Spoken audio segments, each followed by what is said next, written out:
नमस्कार दोस्तों, स्वागत है आपका आज के मुख्य समाचारों की वीडियो में। जी हां दोस्तों, यहां पर आपको देखने को मिलेगी सुबह से लेकर शाम तक की सारी के सारी बड़ी खबरें मुख्य समाचार ब्रेकिंग न्यूज़ अपडेट के रूप में। तो दोस्तों, आपसे रिक्वेस्ट है इस वीडियो को ज़्यादा से ज़्यादा लाइक और शेयर करें। तो दोस्तों, जानते हैं आज की पहली बड़ी खबर। 5 राज्यों में चुनावी तारीखों का ऐलान। 7 चरणों में 5 राज्यों में विधानसभा चुनाव। शुरुआत 10 फरवरी को यूपी से, सभी नतीजे 10 मार्च को। जी हां दोस्तों, शनिवार का दिन चुनाव आयोग को भी अच्छा लगा। सुबह बताया दोपहर बाद 5 राज्यों में चुनावी तारीखों का ऐलान करेंगे। 3:30 बजे मुख्य चुनाव आयुक्त सुनील चंद्र आए और बताने लगे उत्तर प्रदेश में 7 चरणों में वोटिंग होगी, जो 10 फरवरी से 7 मार्च तक रहेगी। पंजाब, उत्तराखंड और गोवा में एक साथ 14 फरवरी को वोटिंग कराई जाएगी। बचा मणिपुर, तो वहां 27 फरवरी और 3 मार्च को वोटिंग होगी। सब जगह नतीजे एक ही तारीख 10 मार्च को आएंगे। आपको बता दें दोस्तों, 15 जनवरी तक रैली और जनसभाएं नहीं होंगी। वर्चुअल रैली और डोर टू डोर प्रचार करने की इजाजत है। डोर टू डोर प्रचार में भी केवल 5 लोग ही जा सकेंगे। 15 जनवरी के बाद कोरोना के हालात का रिव्यू किया जाएगा और फिर रैलियां व जनसभाओं पर फैसला किया जाएगा। अगर रैलियों की इजाजत दी गई तो भी इसमें कोविड प्रोटोकॉल का सख्ती से पालन किया जाएगा। हर रैली से पहले चुनावी उम्मीदवार से कोरोना प्रोटोकॉल का पालन सुनिश्चित करने का शपथ पत्र लिया जाएगा। कोविड नियमों का उल्लंघन करने वालों के खिलाफ महामारी एक्ट, एनडीएमए और आईपीसी की धाराओं के तहत कार्यवाही की जाएगी। राजनीतिक दलों को उम्मीदवारों और प्रत्याशियों को खुद भी अपना आपराधिक रिकॉर्ड बताना होगा। सभी दलों और प्रत्याशियों को हेट स्पीच, फेक न्यूज और सोशल मीडिया प्लेटफॉर्म को लेकर बहस सतर्क रहना होगा और इसकी निगरानी भी करनी होगी। प्रत्याशी सुविधा ऐप के जरिए ऑनलाइन नॉमिनेशन कर सकेंगे।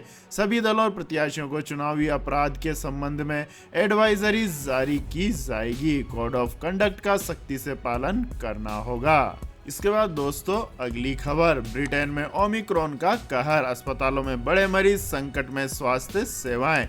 जी हां दोस्तों, ब्रिटेन में ओमिक्रॉन का कहर ऐसा हो रहा है कि अस्पतालों में मरीजों की संख्या में तेजी से बढ़ोतरी हो रही है। हालात ऐसे बन गए हैं कि स्वास्थ्य सेवाएं ही संकट में है। यहाँ लोग क्रिसमस की छुट्टियों के बाद काम पर लौट आए, इसके बावजूद हालात बेकाबू हो रहे हैं। प्रधानमंत्री बोरिस जॉनसन ने प्रभावित क्षेत्रों में कर्मचारियों की कमी को दूर करने का वादा किया है। यहाँ संक्रमित मामलों की संख्या ने नए साल में रिकॉर्ड बना दिए हैं। हालांकि पिछली कोरोना लहर की तुलना में अस्पतालों में भर्ती लोगों की संख्या कम है, वहीं लोगों को जीवन रक्षक उपकरणों की जरूरत नहीं पड़ी है। इसके बाद दोस्तों, अगली खबर। वीकेंड कर्फ्यू के बाद क्या दिल्ली में लगेगा लॉकडाउन? सोमवार को होगा फैसला। जी हां दोस्तों, वीकेंड कर्फ्यू के बाद क्या दिल्ली में लॉकडाउन लगेगा? दरअसल यह प्रश्न इसलिए भी उठ रहा है क्योंकि लाख पाबंदियों के बाद भी कोरोना के मामलों में कोई सुधार नहीं हुआ है। शनिवार को दिल्ली में 20,000 के आसपास नए मामले दर्ज किए गए, जिसके बाद दिल्ली सरकार की चिंता बढ़ती जा रही है। सोमवार को बढ़ते मामलों पर डीडीएमए की महत्वपूर्ण बैठक होनी है। इसी बैठक में तय होगा कि दिल्ली में संपूर्ण लॉकडाउन लगाया जाएगा या नहीं। दिल्ली के स्वास्थ्य मंत्री सत्येंद्र जैन ने बताया कि परसों कोरोना के नए 17,335 मामले दर्ज किए गए और परसों के बजाय कल मामलों में बढ़त दर्ज की गई। कल करीब 20,000 नए मामले दर्ज हुए, यानी अब संक्रमण की दर कल से आधा प्रतिशत बढ़ सकती है। हालांकि अस्पतालों में 90% तक बेड खाली हैं। इसके बाद दोस्तों, अगली खबर। चुनावी तारीखों के ऐलान के बाद सीएम योगी ने किया जीत का दावा। अखिलेश यादव को इस बात से शिकायत। जी हां दोस्तों, 5 राज्यों में होने वाले विधानसभा चुनाव की तारीखों का ऐलान हो चुका है। मुख्य चुनाव आयुक्त सुनील चंद्र ने कोरोना गाइडलाइंस के बीच चुनाव को लेकर एक प्रेस कॉन्फ्रेंस की और कई बड़े ऐलान किए। ये चुनाव 7 चरणों में कराए जाएंगे। तारीखों के ऐलान के बाद सभी राजनीतिक दलों ने अपनी प्रतिक्रिया देना शुरू कर दी है। यूपी के मुख्यमंत्री योगी आदित्यनाथ ने ट्वीट कर चुनावों की तारीखों का स्वागत किया है और कहा है कि डबल इंजन की सरकार प्रचंड बहुमत से सरकार बनाने में सफल होगी। लोकतंत्र के महापर्व में प्रदेश के चुनाव की तिथियों की घोषणा का स्वागत है। Bharatiya Janata party double engine की सरकार की उपलब्धियों के आधार पर जनता जनार्दन के आशीर्वाद से प्रचंड बहुमत की सरकार बनाने में सफल होगी। वहीं सपा प्रमुख अखिलेश यादव ने कहा कि 10 मार्च को भाजपा का सफाया होगा और इस दिन का इंतजार पूरा प्रदेश कर रहा है। साथ ही अखिलेश ने चुनाव आयोग के उस फैसले पर भी आपत्ति जताई है जिसमें कहा गया था कि 15 जनवरी तक कोई रैली नहीं होगी। इस मुद्दे पर अखिलेश ने बोला कि हम चुनाव आयोग के फैसले का स्वागत करते हैं, लेकिन चुनाव आयोग को डिजिटल स्पेस के लिए नियम बनाने चाहिए क्योंकि सत्ताधारी दल इसका दुरुपयोग कर सकता है। इसके बाद दोस्तों अगली खबर, इस राज्य में शिक्षकों को सर मैडम नहीं बल्कि अब केवल टीचर कहेंगे छात्र। जी हां दोस्तों, केरल के स्कूलों में अब सर और मैडम कहने की प्रथा पर रोक लगाई है। दरअसल शिक्षकों को संबोधित करने का नया तरीका छात्रों में जेंडर इक्वलिटी को लेकर जागरूकता लाने में मदद करेगा। माना जा रहा है कि सर शब्द औपनिवेशिक काल की याद दिलाता है, इसलिए इस प्रथा को दूर करने को लेकर यह निर्णय लिया गया है। पलक्कड़ जिले के एक स्कूल में इस प्रथा को हटाने को कहा गया है, जहां पर छात्रों से शिक्षकों को सर या मैडम कहने के बजाय टीचर कहने के निर्देश दिए गए हैं। इंडियन एक्सप्रेस की रिपोर्ट के अनुसार पलक्कड़ जिले के ओलाई सेसरी गांव में स्थित सरकारी सहायता प्राप्त senior basic school gender equality लाने वाला राज्य का पहला स्कूल बन गया है। रिपोर्ट के मुताबिक स्कूल में छात्रों की संख्या 300 के करीब है, जहां 9 महिलाएं शिक्षक और 8 पुरुष शिक्षक हैं। स्कूल के प्रधानाध्यापक वेणुगोपाल एचके की माने तो ऐसा करने का विचार सबसे पहले एक पुरुष स्टाफ सदस्य को आया था। इसके बाद दोस्तों जानते हैं आज के मौसम अपडेट्स। लेकिन दोस्तों मौसम अपडेट्स जानने से पहले आप लोगों से गुजारिश है कि इस वीडियो में दिखाई गई खबरें अगर आपको पसंद आई हो तो इस वीडियो को लाइक करें, शेयर करें और हमारे चैनल को सब्सक्राइब करें। तो दोस्तों जान लेते हैं आज के मौसम अपडेट्स। तो दोस्तों अगले 24 घंटों के दौरान हिमाचल प्रदेश में हल्की से मध्यम बारिश और कहीं कहीं भारी बारिश हो सकती है और जम्मू कश्मीर, लद्दाख और उत्तराखंड में हल्की से मध्यम बारिश हो सकती है। पंजाब, हरियाणा, राजस्थान और मध्य प्रदेश के पश्चिमी हिस्सों में बारिश की गतिविधियां अब कम हो गई हैं। हालांकि पंजाब, हरियाणा के कुछ हिस्सों और दिल्ली एनसीआर के अलग अलग हिस्सों में छिटपुट बारिश की गतिविधियां जारी रहेंगी। वहीं उत्तर प्रदेश, पूर्वी और मध्य प्रदेश, छत्तीसगढ़ और विदर्भ में कुछ स्थानों पर हल्की से मध्यम बारिश हो सकती है।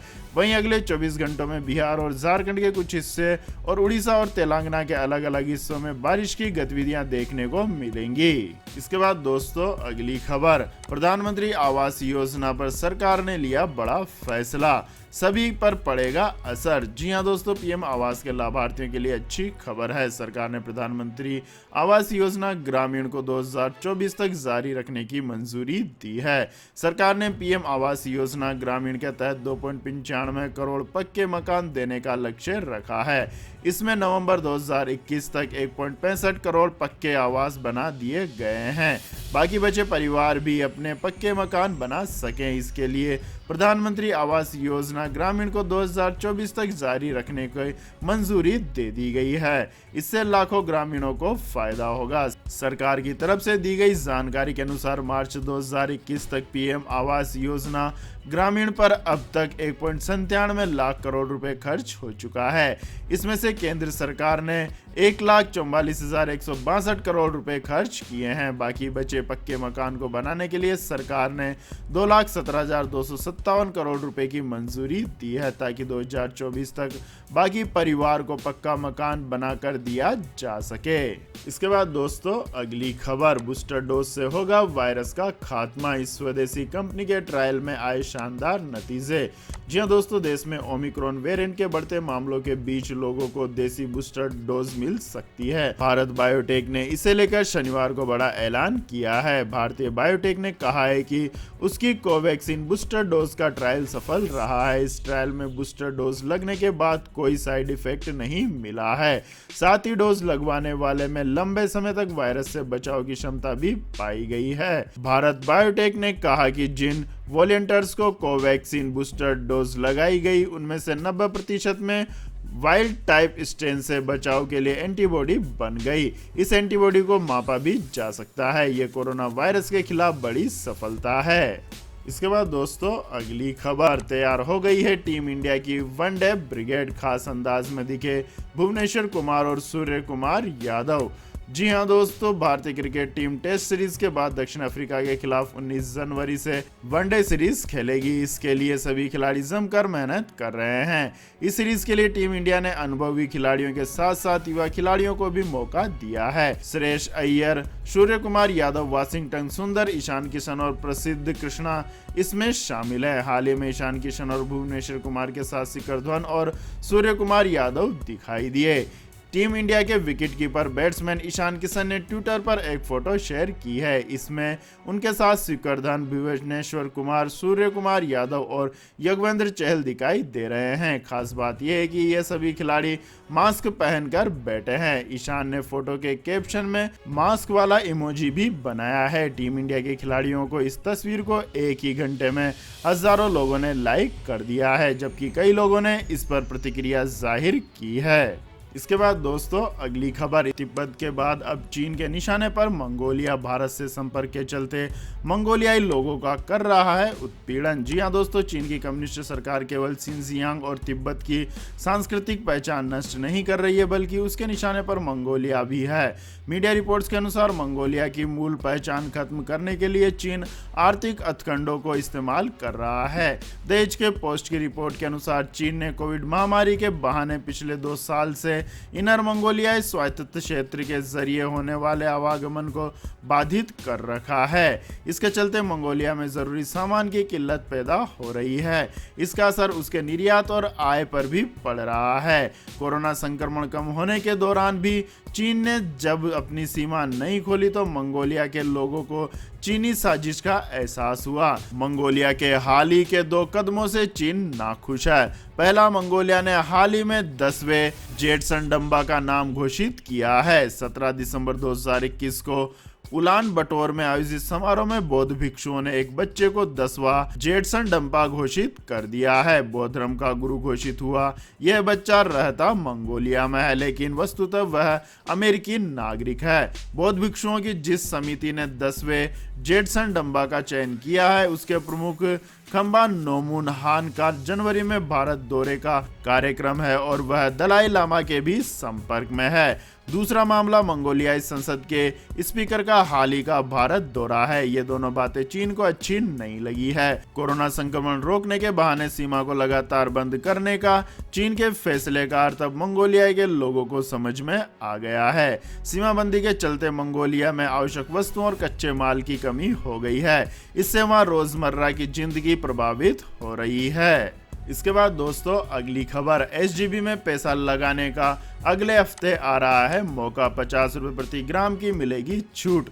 जी हां दोस्तों, गोल्ड स्कीम से एक बार फिर पैसा बनाने का मौका आ रहा है। भारतीय रिजर्व बैंक ने सरकारी स्वर्ण बॉन्ड योजना 2021-22 की नई श्रृंखला के लिए 4,786 रुपए प्रति ग्राम का निर्गम मूल्य तय किया है। आरबीआई ने कहा है कि स्वर्ण बॉन्ड योजना 2021-22 श्रृंखला 9 सोमवार यानी 10 जनवरी से खुलेगी और 14 जनवरी तक इसकी खरीद की जा सकती है। इस बॉन्ड के लिए 4,786 रुपए प्रति ग्राम का निर्गम मूल्य तय किया गया है। तो यह थी दोस्तों आज की सभी महत्वपूर्ण बड़ी खबरें। और दोस्तों बारी आती है आज के माइंड क्विज क्वेश्चन की, जिसका जवाब देकर आप बन सकते हैं एक शानदार उपहार के विजेता।